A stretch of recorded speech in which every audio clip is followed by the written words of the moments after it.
can do. For we dare not meet a powerful challenge to those new states whom we welcome, we pledge our word that one form of colonial control shall not have passed away, merely to be replaced by a far more iron tyranny.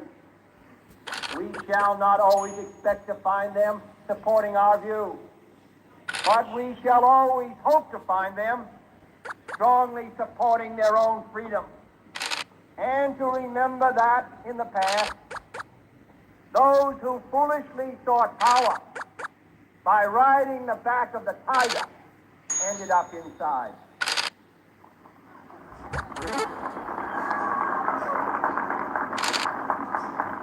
To those people in the huts and villages of half the globe struggling to break the bonds of mass misery, we pledge our best efforts to help them help themselves for whatever period is required, not because they are not because we keep their vote, but because it is right. If a free society cannot help the many who are poor, it cannot save the few who are rich.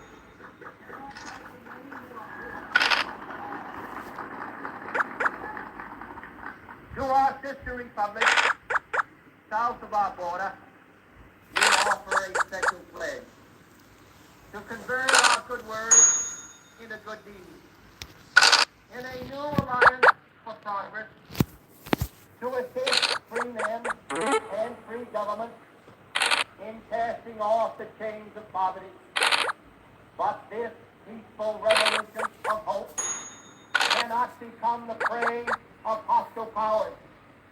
Let all our neighbors know that we shall join with them to oppose aggression or subversion anywhere in the Americas. And let every other power know that this hemisphere intends to remain the master of its own house.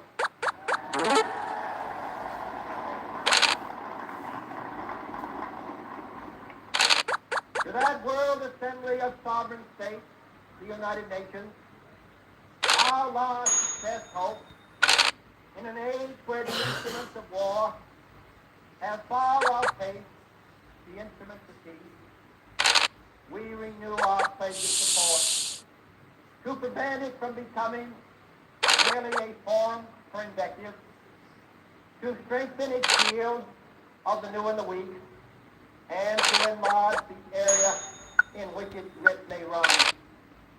Finally, to those nations who would make themselves our adversary, we offer not a pledge, but a request that both sides begin anew the quest for peace. Before the dark powers of destruction, unleashed by science, engulf all humanity in planned or accidental self-destruction. We dare not tempt them with weakness, for only when our arms are sufficient beyond doubt can we be certain beyond doubt that they will never be employed. But neither can two great and powerful groups of nations take comfort from our present course, both sides overburdened by the cost of modern weapons, both rightly alarmed by the steady spread of the deadly atoms, yet both racing toward that uncertain balance of terror that stays the hand of mankind's final war. So let us begin anew, remembering on both sides that civility is not a sign of weakness, and sincerity is always subject to proof. Let us never negotiate out of fear, but let us never fear negotiation.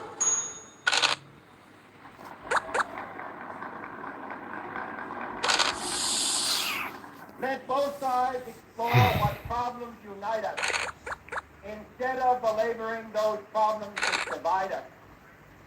Let both sides for the first time formulate serious and precise proposals for the inspection and control of arms and bring the absolute power to destroy other nations under the absolute control of all nations.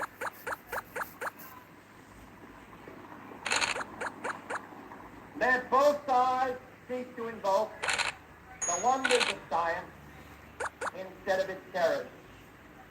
Together, let us explore the stars, conquer the desert, eradicate disease, tap the ocean depths, and encourage the arts and commerce. Let both sides unite to heed in all corners of the earth the command of Isaiah to undo the heavy burdens and let the oppressed go free. And if a beachhead of cooperation may push back the jungle of suspicion, let both sides join in creating a new endeavor. Not a new balance of power, but a new world of law, where the strong are just, and the weak secure, and the peace preserved. All this will not be finished in the first 100 days, nor will it be finished in the first 1,000 days, nor in the life of this administration, nor even perhaps in our lifetime on this planet. But let us begin.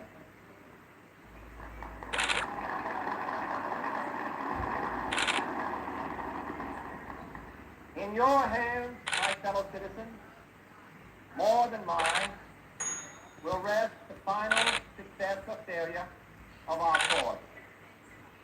Since this country was founded, each generation of Americans has been summoned to give testimony to its national loyalty. The graves of young Americans who answered the call to service around the globe.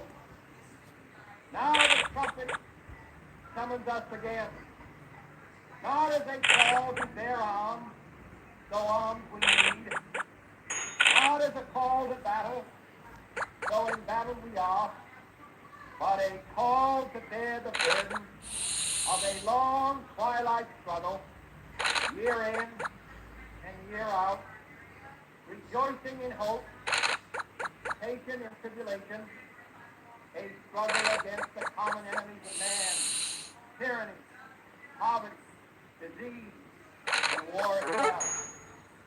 Can we forge against these enemies a grand and global alliance,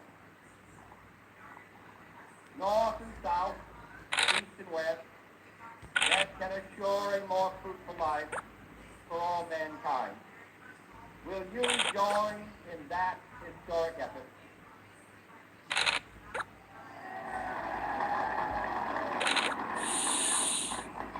In the long history of the world, only a few generations have been granted the role of defending freedom in its hour of maximum danger.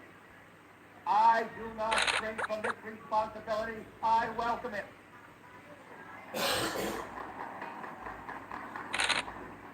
I do not believe that any of us would exchange places with any other people or any other generation.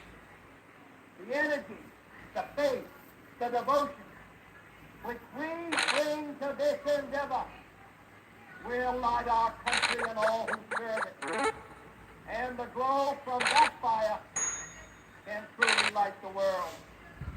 And so, my fellow Americans, ask not what your country can do for you. Ask what you can do for your country.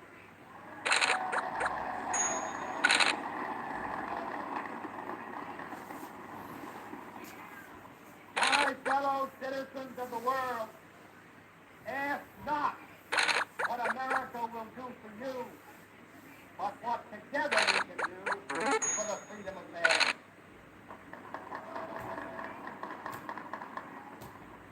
Finally, whether you are citizens of America or citizens of the world, ask of us here the same high standard of faith and sacrifice which we ask of you. With a good conscience, our only sure reward, with history the final judge of our deeds, let us go forth to lead the land we love, asking his blessings and his help, but knowing that here on earth, God's work must truly be our own.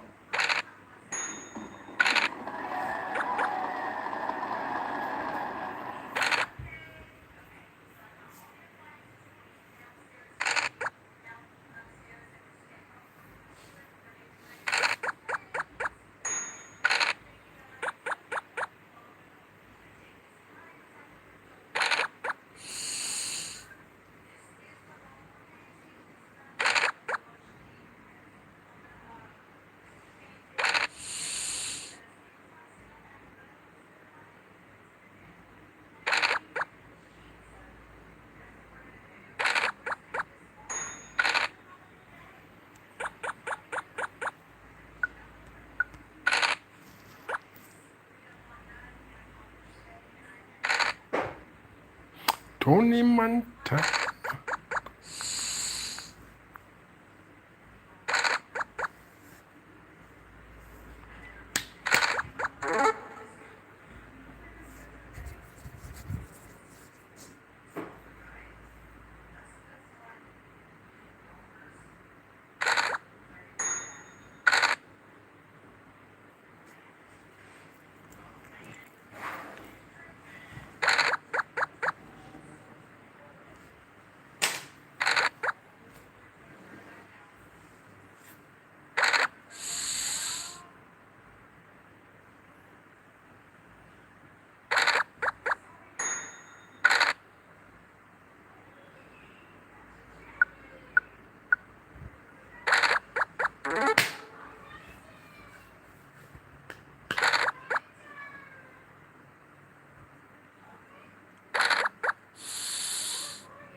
Subscribe.